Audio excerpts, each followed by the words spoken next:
Hey guys, Wyatt Claypool here. One thing that conservative Canadians do need to watch out for over the next couple of years is that it looks like Mark Carney, Canada's Liberal Prime Minister, is already positioning himself to seek re-election. That doesn't mean he's calling an election within the next 9 months or a year. It means that he is trying to be smart with his rhetoric in order to hold on to as many moderate swing voters that he won in 2025 as possible. I want to give you guys an example here of Mark Carney saying something that sounds moderate, reasonable, or even reform minded, but he's not actually reform minded in any way. He's putting off making real reforms. At the same time, he is going to keep going with the more radical position that Justin Trudeau's government had before him because it is effectively still Justin Trudeau's government. He was Justin Trudeau's economic advisor. But here is Mark Carney speaking on the issue of immigration in such a way that makes him sound like almost a Stephen Harper moderate on the issue. We will return our immigration to sustainable levels by capping the total number of temporary workers and international students at less than 5% of Canada's population by the end of 2027. By the way, he sounds a lot like Pierre Poilievre here. Notice how he basically never talked about immigration during the election because doing so would have led credence to Pierre Poilievre's position. But now he's talking about how we need reasonable caps, bring it back down to reasonable rates. It's a sharp drop from the recent high of 7.3%. And this will help ease strains on housing, on public infrastructure, and social services. At the same time, we will work to attract the best talent in the world to build our economy. By the way, didn't Immigration Minister Mark Miller say that it was racist at one point for Pierre Poilievre to blame immigration for high housing costs? It was just simple math that if you have not a lot of houses and you have a lot of new immigrants, naturally the cost of each unit is going to go up dramatically. And now at least Mark Carney is acknowledging that reality. But the key word in this press conference answer is 2027. Why not cap it now? Why not? It's simple. He could just basically decree it to be capped and it would be capped. He could pass a piece of legislation, but even then, that is something that would have been dealt with in the PMO. There's no law that says what the specific rate is. He can cap it if he wants. He doesn't want to do it until 2027 because he's probably wanting to run for a re-election sometime in 2027 to re-roll his minority government into a majority government. And so what he's really doing is saying everything's going to stay bad for a few more years here, 2025, 2026, and until the end of 2027, we can have 400,000 new permanent residents entering the country every single year to be on a pathway to citizenship. And we can also still have hundreds of thousands of new temporary foreign workers and foreign students entering the country as well. And based on the Liberal government's complete lack of ability to actually make people leave when their temporary foreign worker visas are expired or deny a renewal, I don't really believe that they're actually planning on making any changes in 2027 because up to this point, you had to drag, kick, and pull them into doing it. Another thing on this issue, I do want to say before I move on to some other areas where the faux moderation of the Liberals is kind of lying about their actual positions, is that you don't need temporary foreign workers in order to run the economy. I know people, I've even seen it in my comments sometimes. Maybe someone who's a small business owner saying, well, you can't actually get Canadians to work these jobs, or you need the TFWs because small businesses require cheaper labor in order to survive because these temporary foreign workers, in fact, do have their wages subsidized to the tune of $3.50 an hour by the federal government, which means that the business gets to pay them lower than what the minimum wage is oftentimes. The problem with this is, do you know how you solve this problem? You just cut taxes. That is literally how you get everyone, that's how you make it better to employ a Canadian or really just employ anyone you want at whatever wage you want, is if you have the money available to do it.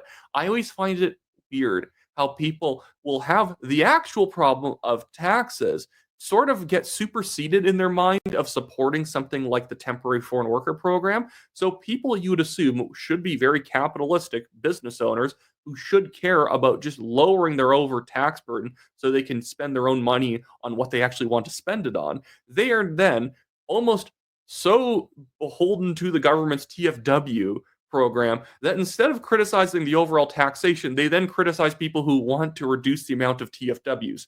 Make it make sense. It's so obnoxious. But yeah, just cut taxes. That is literally the solution to like 80% of problems in any country. People do not have the money to solve a problem because the government took their money to spend on dumb nonsense. But the thing I also want to point out about this is that when he's saying, oh, it's going to be 5% in 2027, 5% capped by the end of 2027, we'll put in place a cap. Well, that's 5% based on the incredible amount of increased population from permanent residents as well of over the years. Justin Trudeau at one point for 2 years had brought in 500,000 new permanent residents a year. And so the TFW number, it's not like it's going to be fixed at 5%, 2 million people out of 40 million. It's going to keep going up as more permanent residents are jammed into the country. Again, he is not going to lower, and he might in fact raise the amount of permanent residents per year. Right now, it sits at 395,000. The Liberal government in the latter years of Trudeau's, or the latter months of Trudeau's time in office, lowered it from 500,000 to around 400,000. And so we will actually have TFWs increasing still every year. The problem in Canada is it's been too many for a long time. It's not that if we cap it, it's okay. The problem is if you keep the rate the same, the problem is going to persist because it's just too much in general. No other country brings in this many foreign workers and lets them stay in the country for this long outside of economies where it's like Singapore, or we're talking about very specific parts of the US in Texas and Arizona. But anyways, one issue I now want to move on to is the issue of energy. Again, Mark Carney has never sounded like a Stephen Guilbeault, the former environment minister on the energy industry. He hasn't openly plotted to have the energy industry be phased out because it's destroying the planet. He has always sounded a little bit more moderate that we have to support the Canadian energy industry. But does he actually want to do that? So one thing he did that makes him seem like a moderate, although I consider him a faux moderate, is getting rid of the consumer carbon tax. He supported it for years. He even at some point had basically attacked the Conservatives for being against the consumer carbon tax when he was the economic advisor. But now he has gotten rid of it, and a bunch of people gave him credit. Oh, Polyev never got rid of it. Yeah, he wasn't in government. Goodness. Anyways, so with the consumer carbon tax, though, he seems moderate. Look, he lowered the price of gasoline at the pump. But do you know what he's planning on doing? In which they mentioned this in the press conference? Raise the industrial carbon tax. He is going to basically compensate for the fact that the consumer carbon tax went down with the industrial carbon tax. So people are losing the rebate they got on the consumer carbon tax, which at least covered some of the costs they were incurring from paying the consumer carbon tax, both on their gasoline and everyday products. But they're going to lose that. But then the industrial carbon tax is going to come up to compensate for it, and then you're not going to get a rebate on it. So prices will go back up without you even getting a rebate. Another thing he wants to do is he wants to put in place a cap and trade system on our oil and gas industry, which is going to be extremely toxic for the profitability of the energy industry in the long run, and will probably result again in higher prices because a cap on your actual production is also going to reduce your profitability, which is effectively a tax through regulation. And then what he wants to do is another carbon tax, which he calls the carbon border adjustment, where he's putting a carbon tax on any country's imports that are produced in a place that doesn't have a carbon tax. It's stupid. He tries to justify this saying, well, we're just it would be unfair that we pay an industrial carbon tax in this country and other countries don't have to pay an industrial carbon tax and are selling stuff into our country.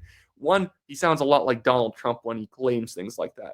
And two, how about we just get rid of our own industrial carbon tax? Apparently, countries that don't have one can still trade freely into our country. And he justifies it saying, well, we didn't have an industrial carbon tax. We couldn't trade with the European Union and other trade blocs like that.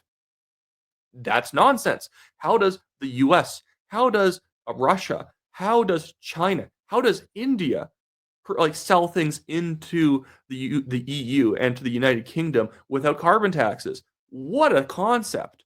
But the thing is, he can hold these two contradictory thoughts in his mind that places that don't have it are undermining us because their industry is able to to be able to produce more efficiently without having to pay a carbon tax, and that's unfair. At the same time, we need to burden our industry with it because the EU won't buy from us, even though the EU buys from countries without an industrial carbon tax. Again, faux moderation. Through his mouth, you will see Mark Carney saying a lot of faux moderate things. At the same time, his actual policy, which he sometimes expresses, but in vague terms, like like a carbon tax or a border adjustment, a carbon border adjustment. It sounds moderate, or it doesn't. You don't really see what it's going to do. But his policy is going to be as bad as Justin Trudeau's. But Mark Carney has been better at pretending that he is a serious-minded businessman who's here to support the economy and defend Canada against tariffs. By the way, Donald Trump's putting a 100% tariff on any basically entertainment products, films, television shows that are made outside of the United States. And I think that's a stupid policy. But the funny thing is, I'm seeing Canadians then say, this is why we need to fund the CBC harder. And it's like, what are you talking about? You're basically just describing the same policy as Trump from a different angle. He wants to put a tariff on outside films and television shows. And what you want to do is you want to try and force companies in order to pay more for Canadian things. They must show more Canadian television shows. They must play more Canadian music. They must have more Canadians working on their film projects. It is still just an extra cost on filmmakers and film distributors. It always blows me away how people can see these two things. One's an extremely stupid idea from Donald Trump, which is true, and then one is the same thing that Canada's been doing for decades, but just basically making producers pay through different means. Make it make sense. It's so obnoxious. But yeah, on many of these issues, this is what it's going to be like. Carney is going to spend $130 billion in new spending over the next 4 years. But don't worry, guys. He has a way of finding efficiencies. He's going to try and get rid of duplicate programs, which is also something that Polly would have been roasted for if he said he was going to cut duplicate programs. But don't worry, guys. The spending doesn't matter because he wants to get in there and audit all the wasteful spending in government. One, I doubt he's really going to do it seriously. I doubt he's going to find the $23 billion in savings that he's promised. It's not going to happen. And again, he's pretending like he's putting us on a more fiscally stable pathway forward. Trudeau's government got criticized for a $62 billion deficit. His new spending, at the very least, I believe, is going to be making it like $86 billion deficits. And again, he's acting like he's the more fiscally conservative one, taking over for that, that radical crank, Justin Trudeau. Anyways, though, that should be it for me today in this video, guys. I might have another one coming out later. I'm trying to make a video that goes over all of the different ridings in Canada and where there were really good bright spots for the Conservatives and how the Liberals kind of pulled out this victory in terms of, and I can kind of spoil the thesis right here, the Conservatives actually won massive swings in certain ridings. They would sometimes have a 40% swing to win a riding that they hadn't won literally since the 1930s. Whereas the Liberals, they mostly gained seats from just stealing, not like stealing in terms of like rigging, obviously, but they were taking NDP ridings in places like downtown Vancouver and downtown Toronto. And then the few Conservative ridings they flipped were historical swing ridings where the Conservatives won it by 4% last time, Liberals won it by 5% this time. So it's a 9% swing. But it's nothing compared to how the Conservatives have gained ground in areas that were considered untouchable for them as of a couple of years ago. But anyway, so hopefully you look forward to that. Hopefully I can get that produced pretty quickly. I don't want to make it exhaustive like a documentary, but just something that's informative. Ugh, pronunciation. Anyways, see you guys later.